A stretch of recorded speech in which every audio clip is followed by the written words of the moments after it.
Olá, amigos do canal Espiritualidade. Há uma tendência muito comum entre as pessoas de rejeitarem as chamadas pessoas de má vida.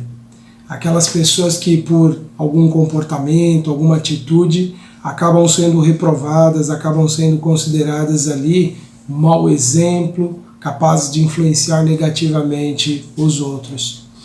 E Jesus lidou com situações em que ele foi recriminado pelos seus adversários justamente por andar com pessoas de má vida, segundo a opinião de alguns, né? Hoje o nosso vídeo vai tratar justamente de um desses grupos de pessoas que viveram no tempo de Jesus, que foram os publicanos. Lembrando que nós estamos aqui ainda nessa análise inicial da introdução do Evangelho segundo o Espiritismo, nas notícias históricas. Estamos trazendo aí para o nosso contexto, para a nossa época, algumas reflexões sobre aqueles dados históricos que Allan Kardec colocou no início do Evangelho segundo o Espiritismo, com o objetivo de esclarecer as pessoas sobre algumas passagens do Evangelho. Bem, aqui Allan Kardec, quando ele tratou dos publicanos, ele trouxe as seguintes informações.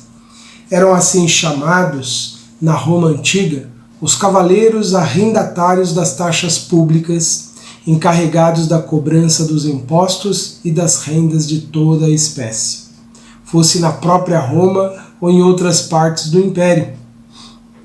Assemelhavam-se aos fermiers généraux, arrendatários gerais, aqui é uma expressão francesa que Kardec usou, e aos traitants, contratantes do antigo regime na França, e aos que ainda existem em algumas regiões.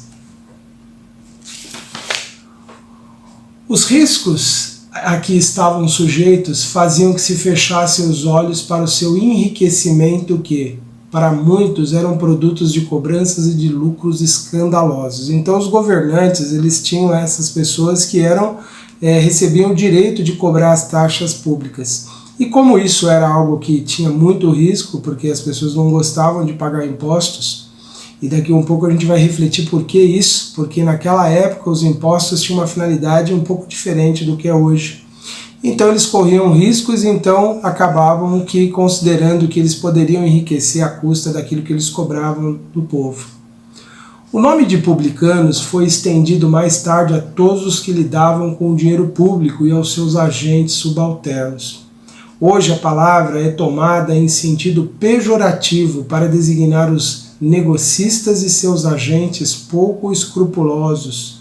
Às vezes dizemos, ávido como um publicano, rico como um publicano, referindo-se às fortunas de má procedência. Durante a dominação romana, foi um imposto que os judeus mais dificilmente aceitaram e o que mais causava irritações entre eles. E aqui é importante a gente considerar que os impostos naquela época não tinham a finalidade como hoje se diz, que é para o bem público, o bem coletivo. Os impostos eram sobretudo para manter aquele poderio de dominação que os romanos exerciam sobre os povos que eles conquistavam. Então realmente pagar impostos aos romanos representava você pagar o dinheiro que ia financiar os exércitos que te oprimiam, que te tiravam a sua liberdade. E muitas vezes acabava acontecendo isso aqui mesmo, de ser tirado das pessoas muito além do que elas até poderiam pagar, eles eram mesmo explorados, né? Provocou numerosas revoltas e foi transformado numa questão religiosa, porque era considerado como contrário à lei de Deus.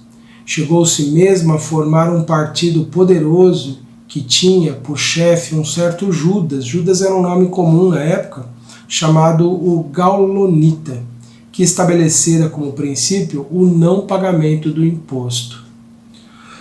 Os judeus tinham, portanto, horror ao imposto e, por consequência, a todos os que se encarregavam de arrecadá-lo.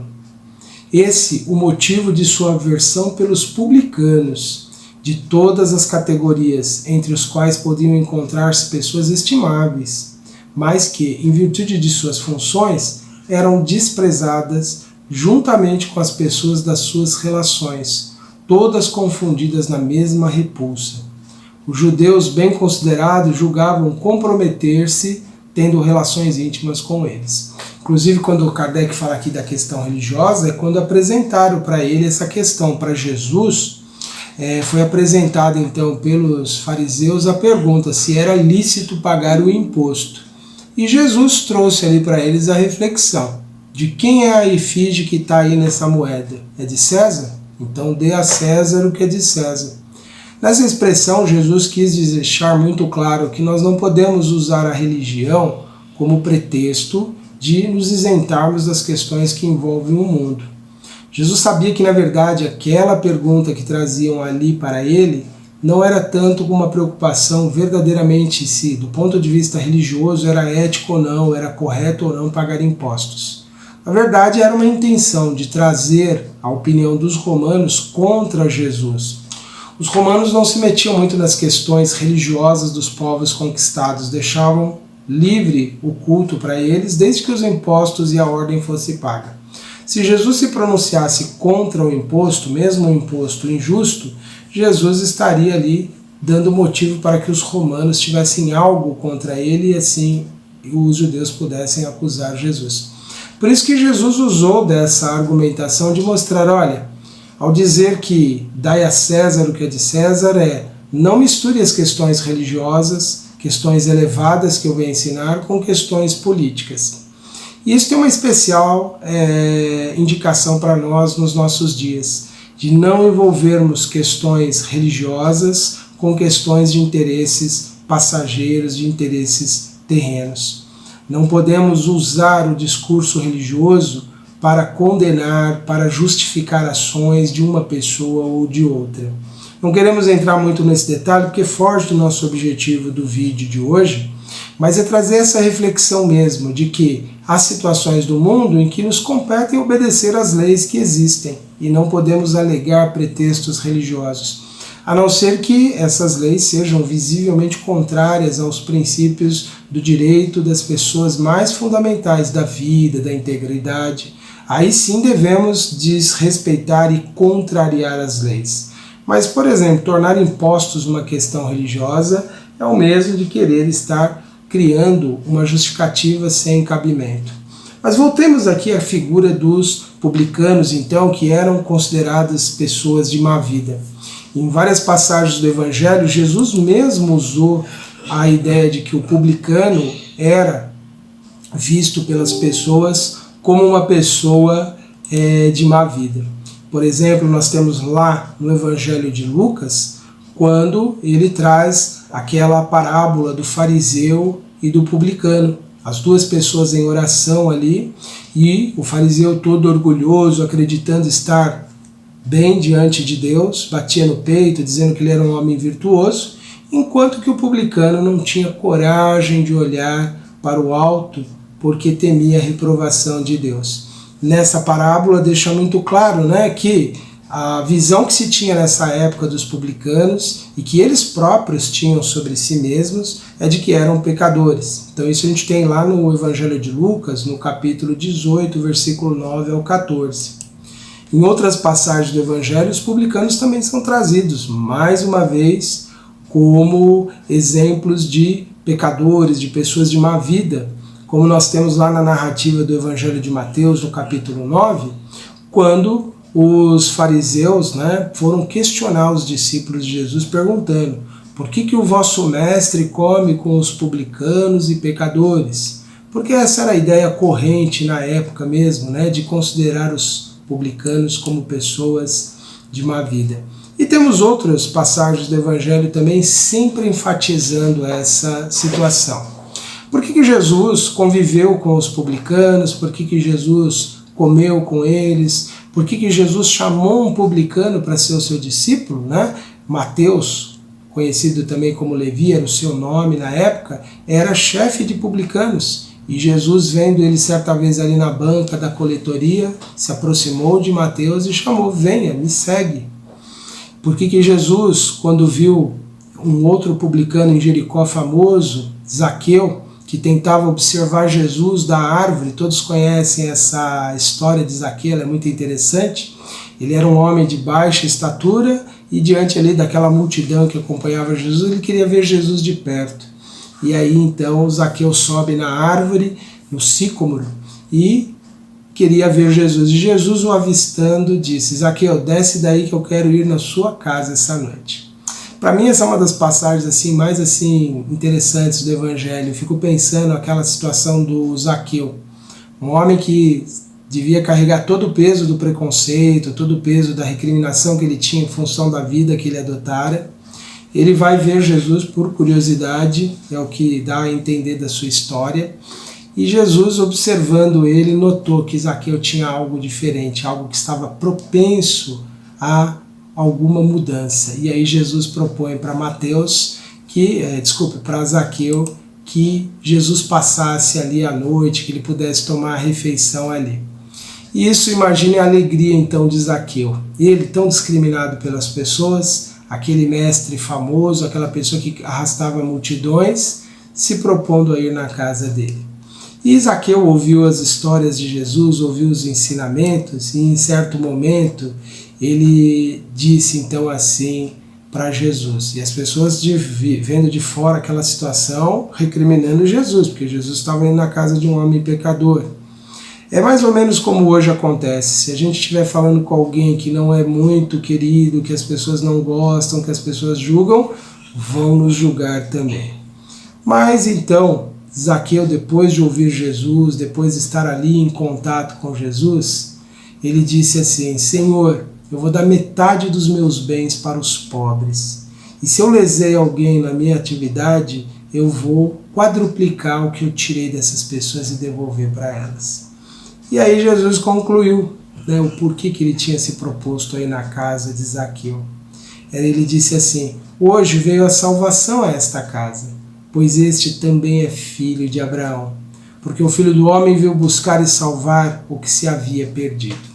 Isso nos faz pensar então que nós não podemos julgar as pessoas pelas aparências, não podemos considerar as pessoas como reprováveis por estar nesse meio ou naquele. É difícil hoje a gente fazer um paralelo de o publicano da época de Jesus para os nossos dias. Poderíamos compará-los com os fiscais da Receita Federal? Não, porque os fiscais são profissionais ali, servidores de uma máquina que dificilmente permite eles qualquer tipo de desvio.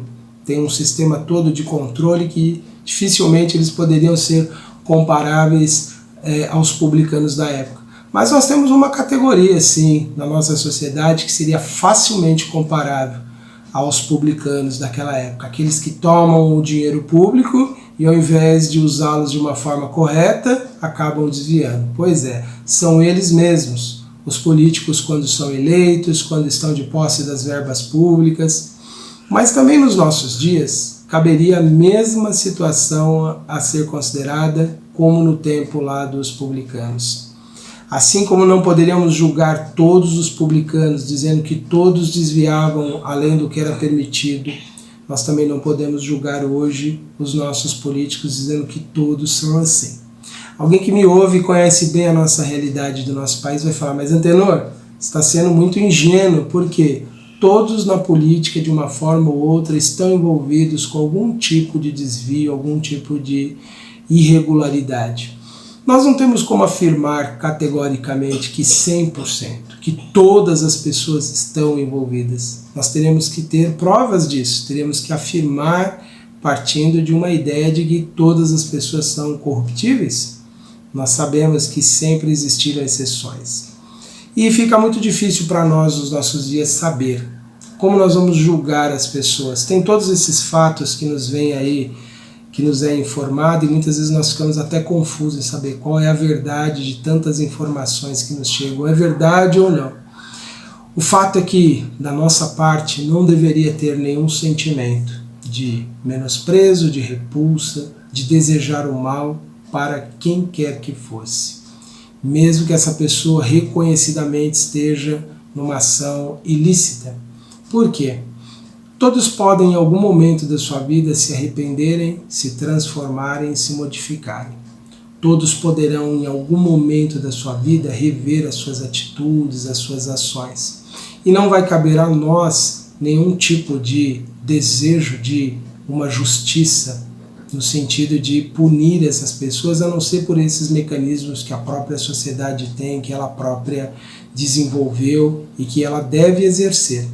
Mas da nossa parte não deve existir sentimento, não deve existir repulsa, não deve existir aquilo que a gente chama que é a vibração, a emissão de pensamentos contrários a essas pessoas. Porque todos eles um dia serão inevitavelmente responsabilizados por todos os erros que cometeram na gestão dos bens públicos. Desde antes da existência dos publicanos, passando por eles no tempo de Jesus e todas as pessoas que lidaram com os bens públicos ao longo do tempo, todos eles prestaram contas à justiça divina. Ainda que escapem da justiça terrena, todos prestaram contas, centavo por centavo, ceitil por ceitil, por menor tenha sido o valor desviado do bem que deveria ter sido produzido com aquele dinheiro. Por isso que para nós não deve ter esse sentimento tão assim negativo quando nós tomamos conhecimento desses desvios dos bens públicos. Temos que considerar que todas as pessoas são passíveis de renovação em suas vidas. Significa que devemos dar novamente votos de confiança a elas ou não? Isso depende sempre da nossa consciência, porque isso é sempre uma escolha individual, pessoal. Nós podemos sim não desejar o mal a ninguém, mas não necessariamente dar nova oportunidade para essa pessoa errar. Ou podemos, isso é sempre uma decisão individual nossa, que parte da nossa compreensão, do nosso entendimento sobre o quanto uma pessoa merece ou não oportunidade. Alguns diriam, mas Jesus não deu a Zaqueu uma nova oportunidade? Sim, mas Jesus sabia exatamente quem era Zaqueu. Jesus reconhecia ali nele ótima possibilidade de transformação, de renovação, porque Jesus via o coração, via as intenções das pessoas, sabia o quanto existia de maldade ou não, de intencionalidade ou não na ação das pessoas, e ele sabia reconhecer as pessoas sinceras. Para nós é muito difícil nos nossos dias a gente realmente identificar a sinceridade nas pessoas, por isso que nós não precisamos ficar tão preocupados com essas questões em pensar que estaremos sendo ali vítimas ou não de alguém desonesto, e isso eu estou falando só nas questões que envolvem as nossas relações pessoais, não necessariamente na nossa participação como cidadão, nas escolhas dos representantes que vão cuidar dos bens públicos. Na verdade, nós devemos ser muito criteriosos, muito exigentes na escolha deles e sermos muito realmente atentos ao fazer essas escolhas, porque as ações deles repercutirão sobre as nossas vidas no futuro. Mas em relação a essa atitude condenatória de desejar o mal, de querer que as pessoas que erraram sejam punidas de uma forma brutal, de uma forma desumana, esse sentimento muitas vezes destrutivo que às vezes a gente abriga de tanta indignação por tantas coisas erradas que a gente ouve falar, que a gente toma conhecimento, nós devemos nos libertar disso, porque senão nós estaremos nos comprometendo espiritualmente também. Não podemos ter essa repulsa por ninguém. Todo ser humano é passível de renovação e de transformação e de mudança. Então, como Jesus lidou com pessoas no seu tempo que eram consideradas de má vida e que ainda assim foram pessoas que puderam produzir mudanças, puderam ser diferentes, igualmente nos nossos dias nós poderemos estar lidando com essas pessoas. Então não rejeitemos ninguém porque essa pessoa tenha errado, porque essa pessoa tenha feito algo que nós consideramos antiético, contrário aos princípios que nós acreditamos. Temos sim o direito de nos proteger, de nos precaver, mas nunca de segregar, de separar, de considerar que alguém é de má vida e que por isso essa pessoa não é digna da nossa consideração e respeito. Porque todo ser humano, sendo filho de Deus, sendo um espírito em evolução, é passível de mudança e transformação. Eu bem sei o quanto isso é desafiador para nós, porque muitas vezes a gente fica muito indignado com algumas atitudes que a gente observa. Muitas vezes a gente fica assim revoltado mesmo de observar as pessoas sendo muitas vezes, repetidas vezes, desleais, desonestas, criando problemas, mas que não desenvolvamos em nós sentimentos antagônicos. Podemos sim até não dar nova oportunidade para essa pessoa falhar, mas não podemos desenvolver o sentimento antifraterno. Isso a benefício de nós mesmos, pois estaríamos atrasando a nossa evolução espiritual. Então as pessoas de má vida também merecem uma segunda oportunidade, também merecem consideração como seres humanos, porque errar, todos nós já erramos em inumeráveis vidas. Podemos considerar que nenhum espírito encarnado hoje no planeta pode-se dizer que neste planeta, constando todas as suas vidas passadas, tem a ficha limpa. Aliás, nós não podemos ter acesso a todas as nossas vidas passadas justamente porque ainda não temos estrutura emocional para lidar com todos os erros que cometemos. Foi por isso que Jesus recomendou tanto que não fôssemos duros, que não fôssemos severos no julgamento das outras pessoas. Porque com a mesma dureza que nós julgássemos, nós seríamos julgados também. Nós acabamos atraindo para nós a mesma resposta da vida que nós queremos para as pessoas que erram. Então, nós acabaríamos sofrendo muito, porque todos nós temos muitos erros a reparar no passado. Foi época de ignorância? Foi. Foi época em que desconhecíamos as leis divinas? Foi. Mas ainda assim temos responsabilidade e temos algo a reparar de todo esse passado. Daí a importância de hoje termos indulgência, compaixão, entendimento, compreensão, entendendo que as pessoas erram muitas vezes, muito mais porque são fracas, covardes, são ainda incapazes de entender o valor do bem, do que serem pessoas necessariamente más.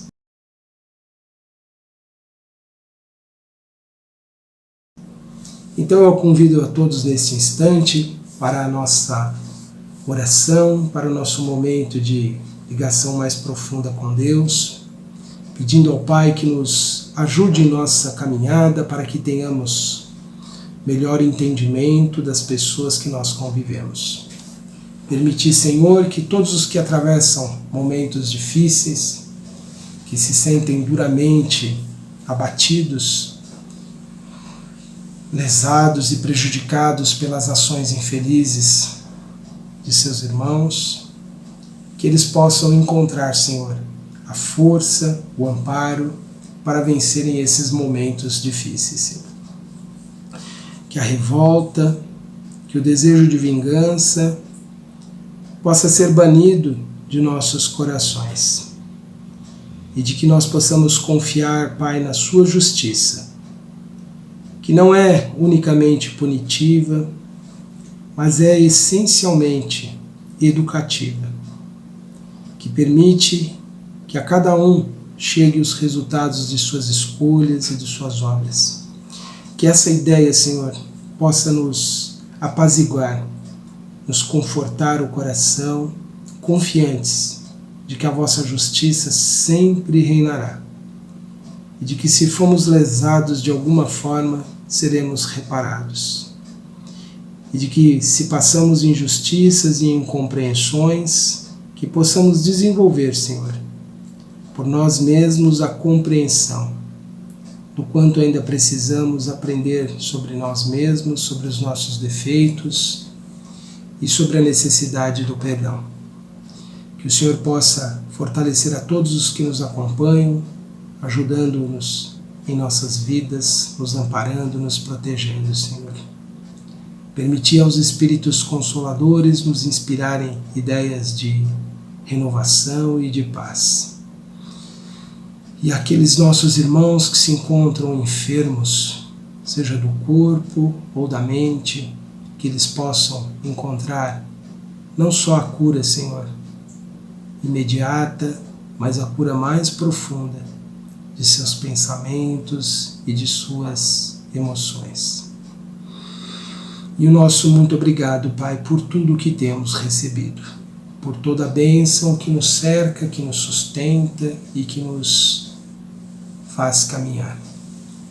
Que possamos reconhecer em cada oportunidade da vida a vossa manifestação amorosa a nos guiar, proteger e amparar. Meus amigos, estas foram as nossas reflexões para este momento. Graças te damos. Que todos possam então ter aproveitado dessas ideias. Sugiro uma leitura atenta desse item aqui dos publicanos. E uma outra partezinha que eu não li, os peageiros, que é uma continuidade, é basicamente a mesma ideia trazida aqui no texto que eu li. Continue acompanhando a nossa programação no canal Espiritualidade, também as nossas palestras no site antenormorais.com.br. Vou deixar um link para vocês de uma música belíssima do Gladstone Large e do Tim, na interpretação do Tim e Vanessa, que fala sobre esse publicano tão admirável que foi Zaqueu. Alguém que realmente pôde aproveitar das lições de Jesus e renovar a sua vida. Ouçam a música, pensem nos ensinamentos de Jesus e tenham todos muita paz. Um grande abraço a todos e até a próxima.